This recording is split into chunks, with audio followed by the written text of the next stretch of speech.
Welcome to this video on what higher Fed rates mean for financial markets. The Fed is likely to start a rate hike cycle in March. Equity markets are very nervous. In the end, the implications for equities will depend on the bond market. Because if bond yields were to rise sharply due to higher US policy rates, there would be alternatives to equities and real estate. They would then fall significantly in the coming months. To assess this risk, it is helpful to look at past Fed rate hike cycles.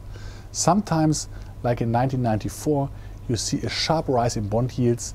In contrast, yields have fallen during the last two periods of monetary tightening after the first rate hike.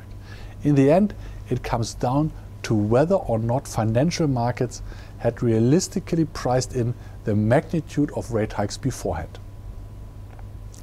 Investors are currently expecting 4 rate hikes of 25 basis points each by the end of the year.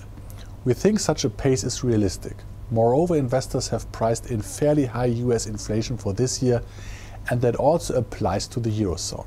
In this respect, we do not expect yields on either the US or German government bonds to rise significantly. Higher Fed rates are unlikely to change the low interest rate environment at least this year. Bond yields minus inflation expectations will generally remain negative, all the more so in the Eurozone. This keeps driving investors into equities, especially as companies should be earning well due to the imminent economic recovery. Stock prices should recover in the course of the year, but volatility will remain high at least until the March Fed meeting.